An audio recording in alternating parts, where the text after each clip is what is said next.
So how did I go from having loads of unfinished tracks to finally finishing music again? Not just once or twice, but consistently. These days I've actually got less time than ever, but somehow I'm finishing more music than I did back when I had full days with nothing else going on. And it didn't come from buying a new synth or hacking my calendar. It actually started with 2 tracks that I nearly deleted. So at the beginning of 2020, I was this close to scrapping Acid and Hold Me Down. I thought they were cheesy, too basic, and just not there yet. So I did nearly hit delete, but my girlfriend, who doesn't sugarcoat things, just said, why don't you put them out and see what happens? So I did, on my own label, Balta Records. Very little promo. I uploaded them, posted on Instagram, sent out a couple of Bandcamp emails and submitted them to the UK's BBC Introducing and Spotify editorial. Wasn't expecting much, but weirdly they took off. Idris Elba played them.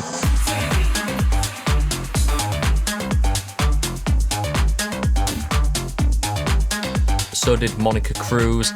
David Guetta, maybe that was feeding into the cheesiness a little bit, but fair play.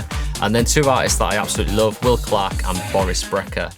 And then BBC Radio 1 picked it up, Defected and Spotify editorial playlists. And that was the moment I realised the music didn't actually change, I did. It wasn't a gear problem, it was actually a mindset problem. I won't lie, the self-doubt was still there. That little voice going, this isn't good enough, didn't just vanish. But every release I put out quietens the voice a little bit more. Not because of validation, but because I followed through. And over time, those little wins started to build up a new belief. I can finish tracks and I can trust myself to do so. If you saw the last video, you'll know I used to obsess over perfection, and that played a big part here too. So here's what helped me finally get moving again. So imagine sitting down in your studio at some hardware thinking, right, I just need to make something amazing today. You might freeze up and second guess every sound and compare yourself to other producers and potentially end up scrapping the pattern. Now compare that to sitting down and thinking, let me just mess with this bass idea and see what happens. No pressure, just play. And funny enough, that's when my best stuff started showing up.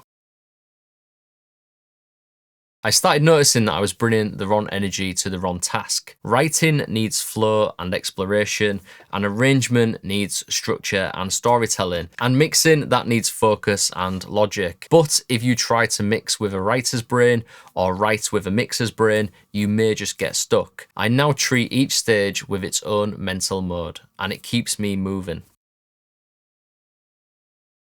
So quite recently, I got gas again and ended up with loads of modular gear, guitar pedals, drum machines, and just synths spread all over my studio desk, covering every possible space.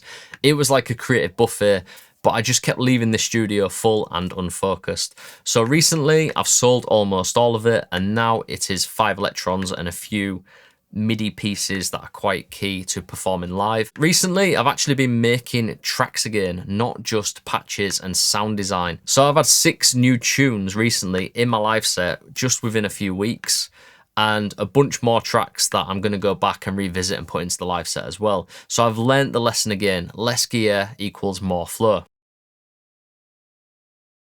So picture this, you've got 90 minutes before nursery pickup or your day job. The Digitact is on, coffee's still warm, and you've just dropped some kick drums on the grid. No time to second guess, no browsing presets for an hour, you just go. And weirdly, those rushed imperfect sessions, they often give me the best ideas. And it turns out creative constraints are a gift. There's even research behind this. A study from the University of Amsterdam found that people actually come up with more creative ideas when working under time pressure, as long as the task is meaningful and they're intrinsically motivated. Creative researchers call it the resource scarcity effect, where tight constraints actually boost innovation. And for me, making music is actually that. So those short focus sessions often end up being my best ones. So this next one is a big one that I guarantee a lot of you have been guilty of this. So I used to send every track out to friends and slide into other producers' DMs and then just sit there waiting, refreshing WhatsApp or Instagram, overanalyzing replies like, oh, he said nice. Does that mean it's actually any good? And it absolutely killed my momentum. Now I don't send stuff until I genuinely feel like I'd release this tomorrow. So if I'm driving my son to nursery one morning and I've got my private Spotify playlist playing and the track comes on, and then both of us, hopefully, you might be enjoying it as well, and nodding our heads, and I forget that I even made it, then that is a sign. It's not scientific, but it works. And honestly, it's better than waiting around for someone else to tell me it's good enough. So let me say this clearly, you don't need a label to tell you that your track is ready, and you don't need a big name to co-sign it. You don't need anyone's permission to finish music. And every time you release something, even if it's rough around the edges, you actually level up. Confidence grows because you finish music, not the other way around. That's what changed everything for me.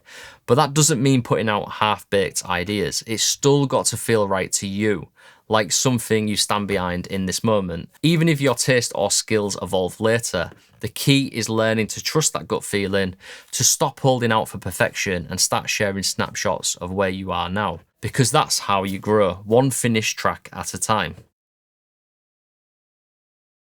If any of this clicked, if you found yourself thinking, yeah, this is exactly what I needed to hear today, then you're going to get a lot from the rest of this free YouTube series. It's all about what helped me go from hoarding loops and overthinking every mix to actually finishing and releasing music again without needing more gear, more time, or some massive breakthrough.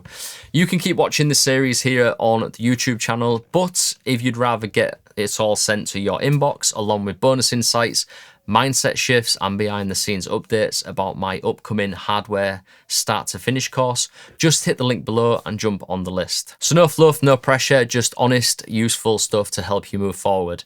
See you in the next video or in your inbox.